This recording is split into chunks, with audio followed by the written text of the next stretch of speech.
السلام عليكم ورحمة الله وبركاته.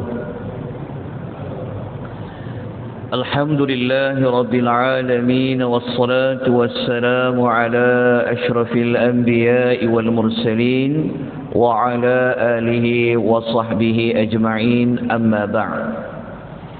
Muslimin dan muslimat rahimani wa rahimakumullah.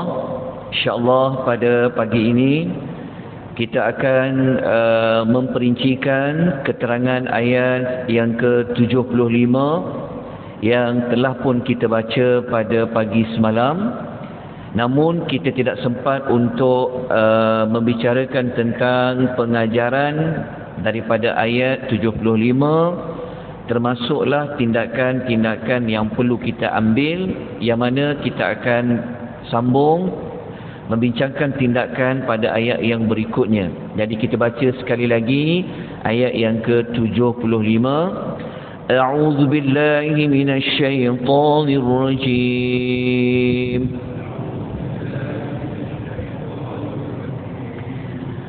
La yastati'una nasrahum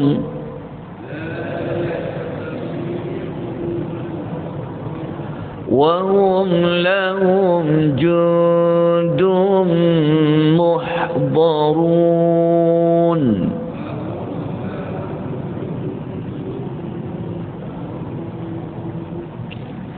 Ayat nombor 75 yang telah pun kita sebutkan pada pagi semalam, bahawasanya Allah Ta'ala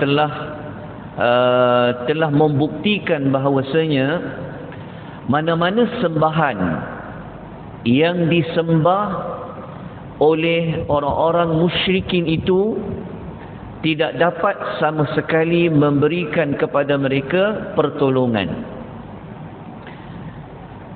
Ini menunjukkan bahawa pada ayat yang sebelumnya, mereka yang menyembah selain daripada Allah percaya bahawa makhluk-makhluk yang disembah itu boleh memberikan pertolongan, tetapi dibantah oleh Allah, dijawab oleh Allah dengan Allah menafikan.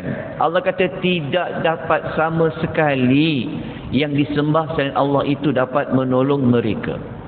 Bahkan kata Allah, yang disembah itu sendirilah yang akan menjadi tentera, ia akan hadir kepada mereka. Okey, apa maksud ayat ni?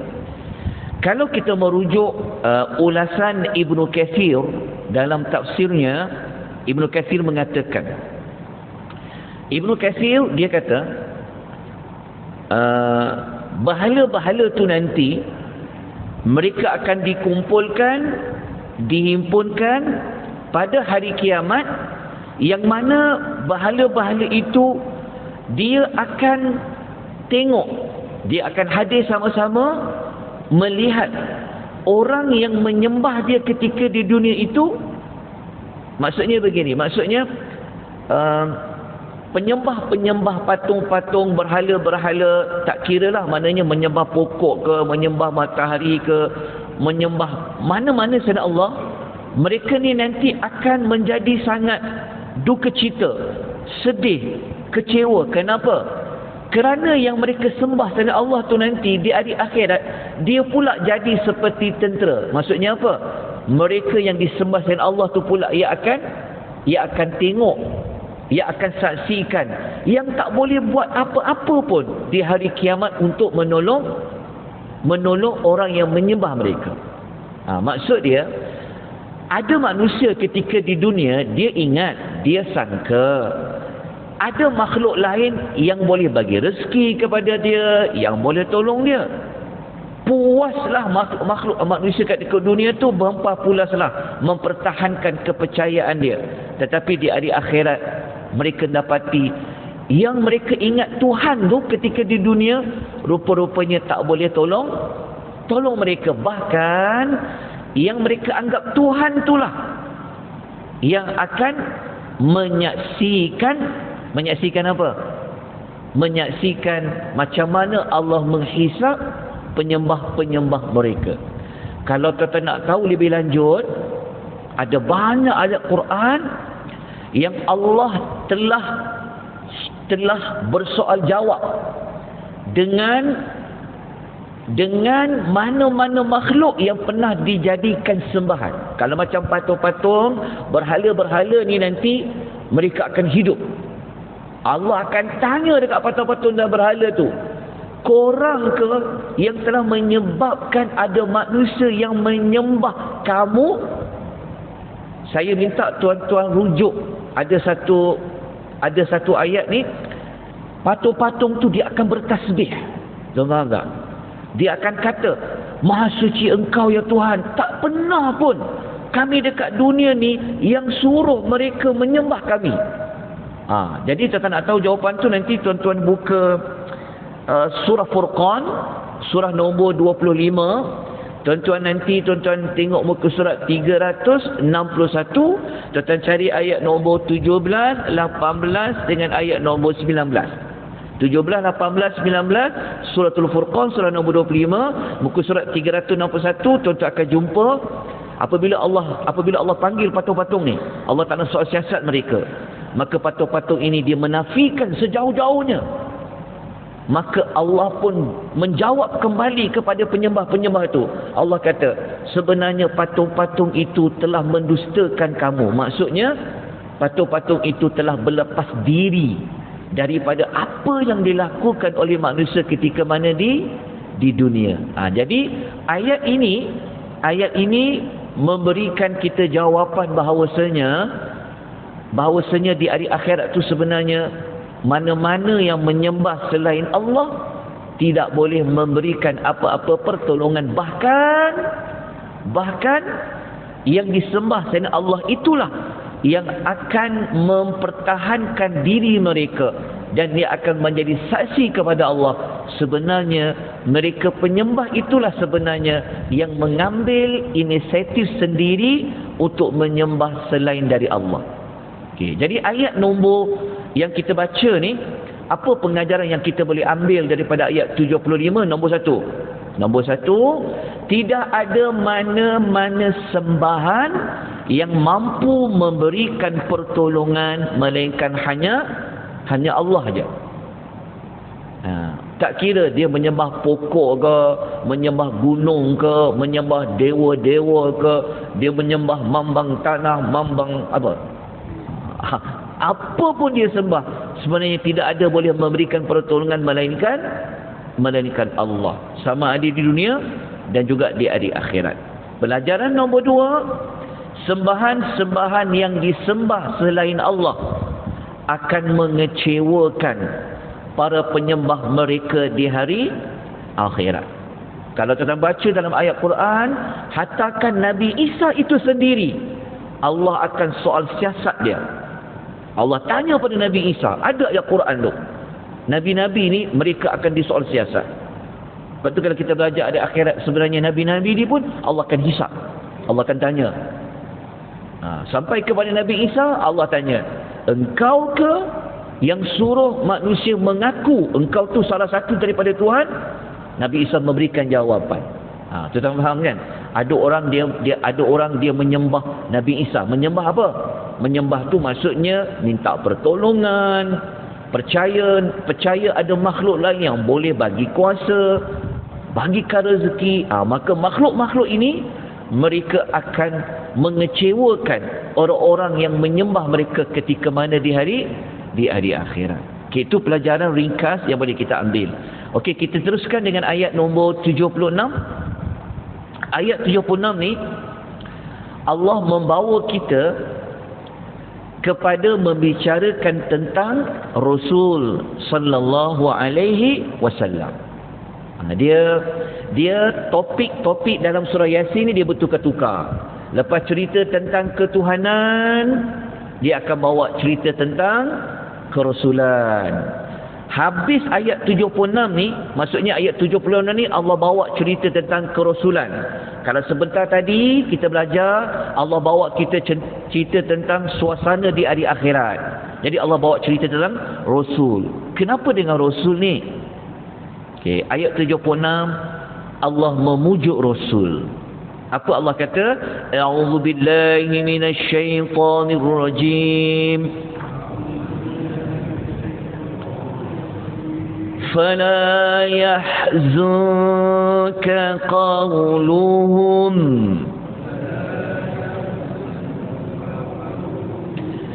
إنا نعلم ما يسرون وما يعلنون.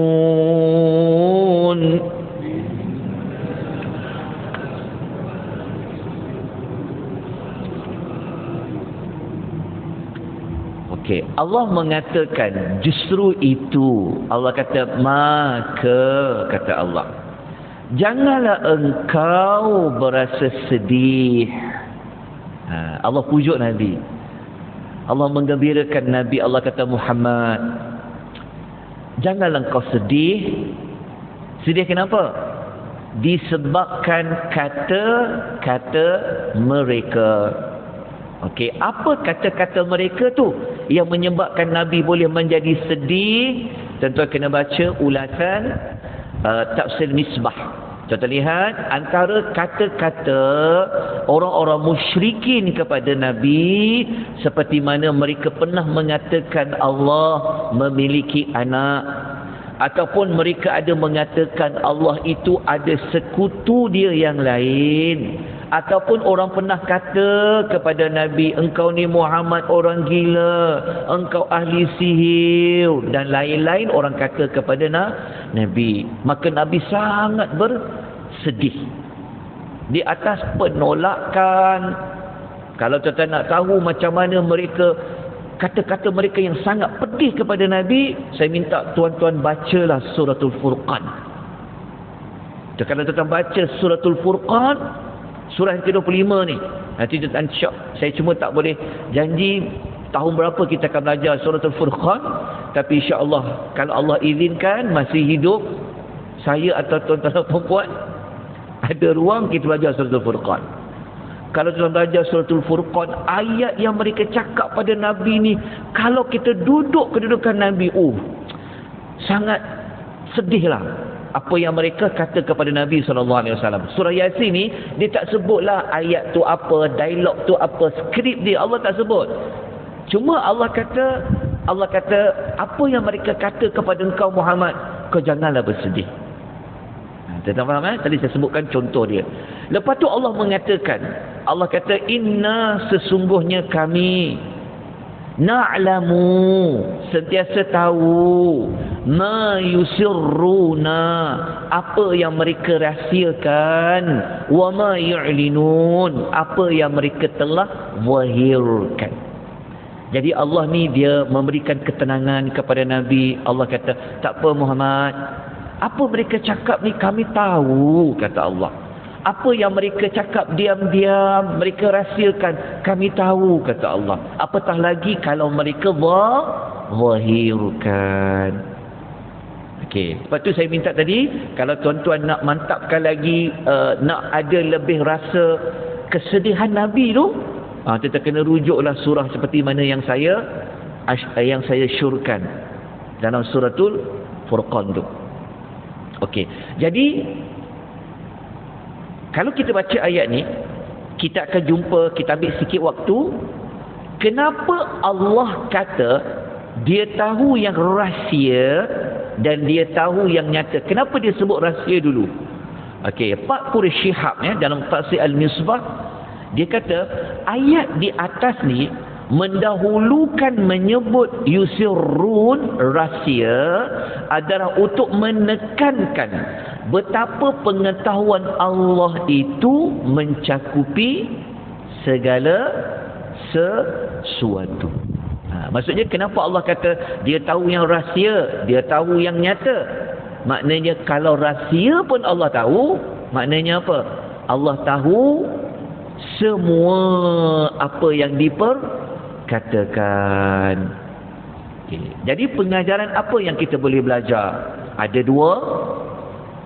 Nombor satu, inilah mihnah dan tribulasi di dalam dakwah.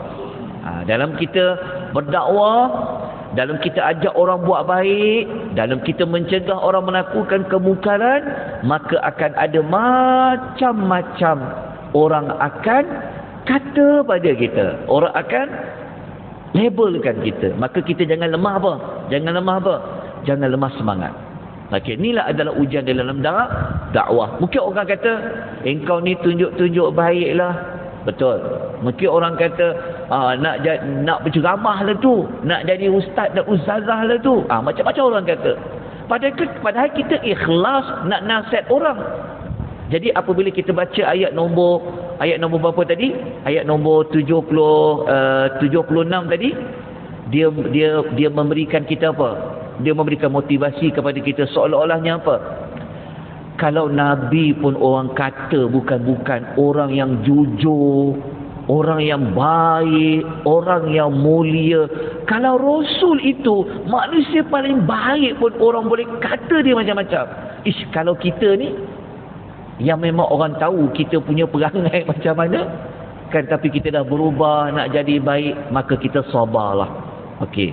Pelajaran nombor 2 kita dapat belajar di sini, Allah Maha mengetahui segala rahsia, sama ada pada kata-kata ataupun pada tindakan. Jadi janganlah kita bersedih. Jangan bersedih, itulah saya letakkan satu saja tindakan dia, tidak berlama-lama di dalam kesedihan dan tidak lemah semangat di dalam berdakwah. Kenapa tak berlama-lama dalam sedih? Kita manusia teras kecil hati juga, sedih juga, betul tak? Nabi pun Allah pujuk dia, jangan bersedih. Maknanya Nabi pun ada perasaan sedih.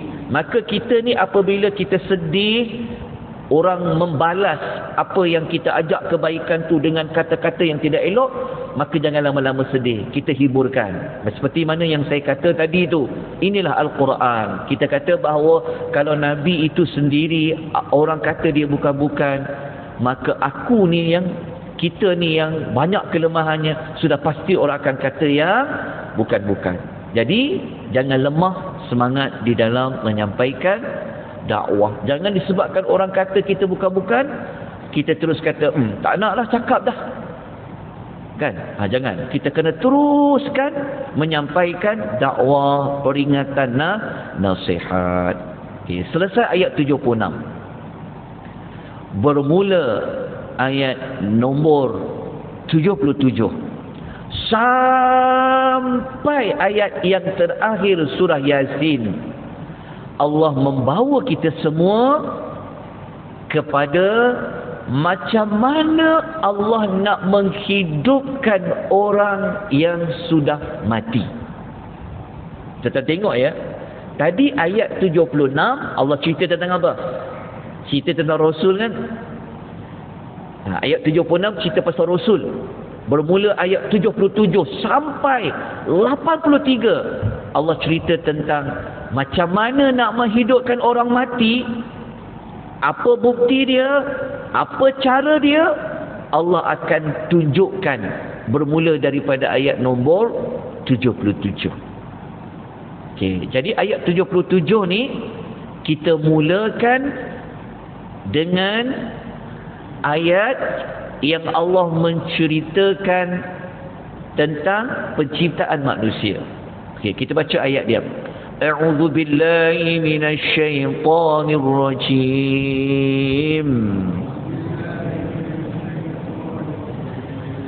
أَوَلَمْ يَرَ الْإِنسَانُ أَنَّا خَلَقْنَاهُ مِنْ نُطْفَةٍ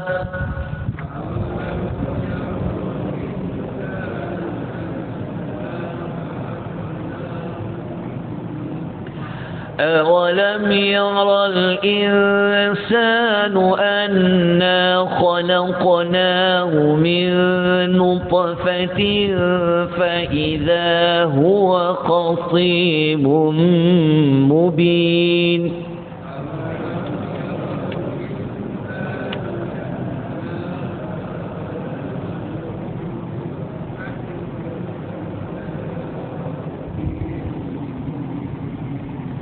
Okey, ayat 77 Allah mengemukakan dalam bentuk pertanyaan. Allah kata, tidakkah manusia itu dia tengok, dia perhatikan bahawa kami telah menciptakan dia daripada air mani, nutfah. Fa'ila, maka tiba-tiba dia menjadi seorang khasim, penentang mubin yang nyata. Faham tak? Okey.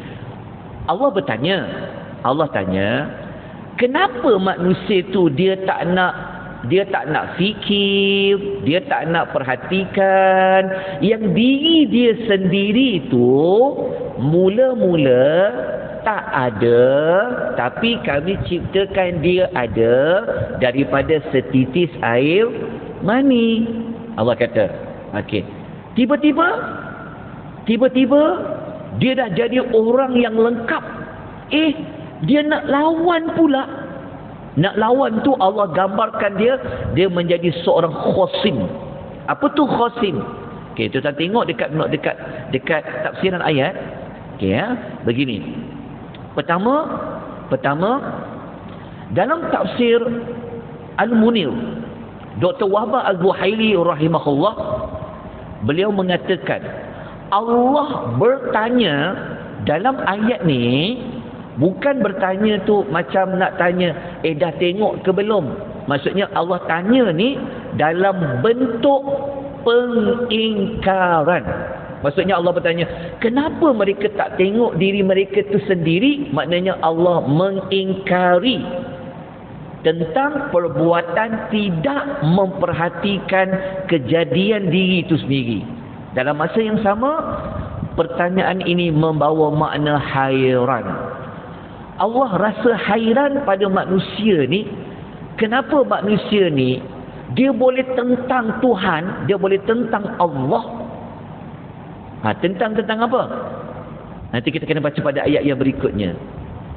Cuba ayat ni dia cuma kata dia jadi penentang yang jelas. Penentang apa? Penentang kepada tak percaya.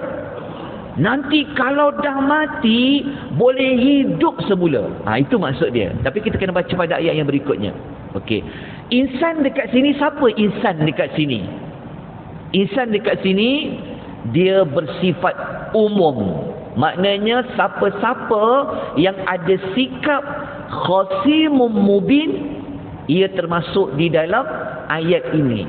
Walaupun pada zaman Nabi ada beberapa orang yang secara khusus mereka lah orang yang tega, yang memang menentang. Kalau Nabi SAW kata fikirlah kiamat, nanti kalau mati hidup semula, nanti diberikan balasan, ada manusia yang dia lawan kenyataan itu. Mereka tu siapa? Seperti Ubay bin Khalaf, Al-Auf bin Wa'il As-Sahmi. Jadi kita kena baca pada penerangan yang berikutnya macam mana mereka membantah.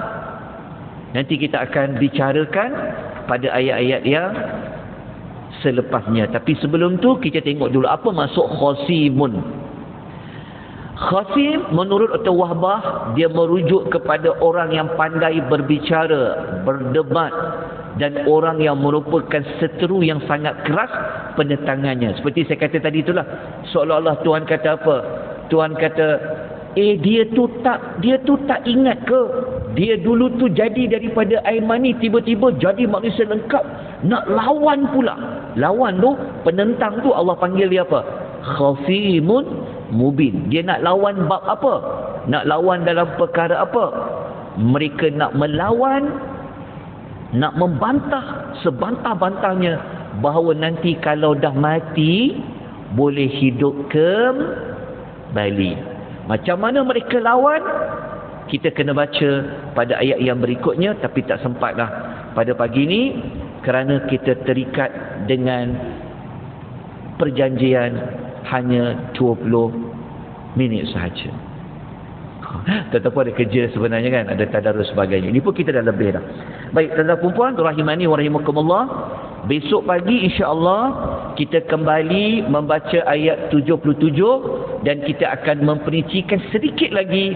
Kemudian kita akan tengok apa pengajaran daripada ayat nombor 77. Kemudian kita lanjutkan pada ayat yang berikutnya insya-Allah. Jadi kita sudahi pengisian kita. Moga-moga pada pagi ini Allah bagikan kita semakin hari kita makin belajar, semakin lama kita faham surah Yasin dan kita seronok untuk membaca surah Yasin pada setiap minggu.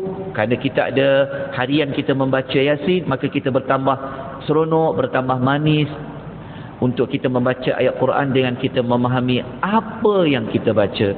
Kita sudahi dengan tasbih kafarah dan suratul Asr. Subhanakallahumma wa bihamdika asyhadu an la ilaha illa anta astaghfiruka wa atubu ilaik. والعصر إن الإنسان لفي خسر إلى الذين آمنوا وعملوا الصالحات وتواصوا بالحق وتواصوا بالصبر.